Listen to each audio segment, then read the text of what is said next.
Hello बच्चों, let's read the question. The question is a light pointer fixed to one prong of a tuning fork touches gently a smooth vertical plate. The fork is set vibrating and the plate is allowed to fall freely. ठीक है, plate जो है वो freely fall हो रही है. Two complete oscillations are pressed when the plate falls through 40 centimetre. जब plate 40 centimetre से फॉल होती है तो दो कंप्लीट ऑक्सीलेशन जो होते हैं वो कंप्लीट हो जाते हैं, दो ऑक्सीलेशन कंप्लीट हो रहे हैं. Then we have to tell what is the frequency of the torque. तो उस ट्यूनिंग फॉर्क की कितनी फ्रीक्वेंसी होगी वो हमको कैलकुलेट करनी है. तो देखिए, इस क्वेश्चन को सॉल्व करने के लिए हमारा जो की कॉन्सेप्ट रहेगा वो हमारा क्या रहेगा. फ्रीक्वेंसी बेसिकली क्या होती है, एक ऑक्सीलेशन में कितना टाइम लगता है.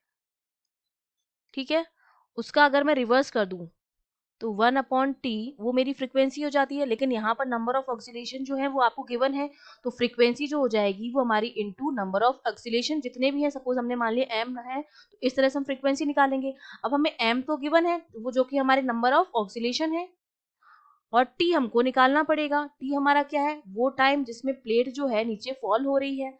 ठीक है, अब देखिए वो टाइम निकालने के लिए हम क्या करेंगे. अगर मैं इक्वेशन ऑफ मोशन लगाऊं, इक्वेशन ऑफ मोशन, अगर फ्रीली फॉल हो रहा है इसका मतलब इनिशियल वेलोसिटी जीरो होगी.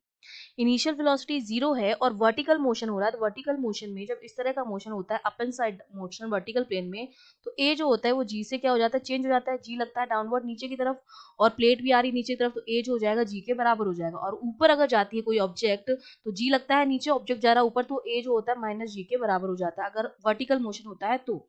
अब एक तो फ्रीली फॉल हो रहा है तो यू जीरो हो गया, तो V square equals to U square plus 2gh. Height हो जाती है डिस्टेंस की जगह, ये टर्म जीरो हो गई हमारे पास. तो यहाँ से वी स्क्वायर जो मेरा आया वो 2gh के बराबर आ गया है. अब यही मैं अगर value v equals to U plus A T, A की जगह हमारा हो जाएगा जी टी. u मेरा क्या है, जीरो है, तो यहाँ से t जो आ रहा है मेरा वो किसके बराबर आ रहा है, t मेरा जो आ रहा है वो बराबर आ रहा है v अपॉन g के. v की वैल्यू ये वाली मैं पुट कर दूं, अंडर रूट 2gh.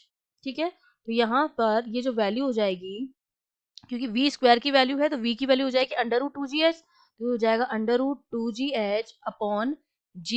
तो ये मेरे पास कितना बचेगा, एक g से एक g कैंसिल हो जाएगा, ये वैल्यू मेरे पास आ जाएगी 2h अपॉन g के बराबर. g अब क्या आ जाएगा, रूट में आ जाएगा. इतना टाइम हमने निकाल लिया है. अब इस टाइम में हम वैल्यू पुट कर देंगे क्योंकि h हमको गिवन है विच इज 40 सेंटीमीटर, g की वैल्यू हमें पता है विच इज 9.8. यहाँ पर वैल्यूज पुट कर देते हैं, तो हमारी वैल्यू हो जाएगी 2 इंटू 40 अपॉन 9.8 होता है, तो इसको हम सेंटीमीटर को मीटर में कन्वर्ट करेंगे तो 980 हो जाएगा. सॉल्व करेंगे तो ये मेरा आ गया 2/7 सेकेंड. तो अब मेरे पास क्या आ गई है, टी की वैल्यू आ गई है, तो मैं फ्रीक्वेंसी इजिली कैलकुलेट कर सकती हूँ. मेरी जो फ्रीक्वेंसी हो जाएगी वो कितनी हो जाएगी, वो है m अपॉन टी के बराबर नंबर ऑफ ऑक्सीलेशन, और उन ऑक्सीलेशन में कितना टाइम लगा वो, तो ये है 2/2/7. तो ये मेरा हो जाएगा 7 आपका ऊपर जाएगा 14/2 विच इज 7 हर्ट्स. ये हमारे पास क्या आ गई है, फ्रीक्वेंसी आ गई है ट्यूनिंग फॉर्क की, जो कितनी आई है 7 hertz. I hope you understood well. All the best.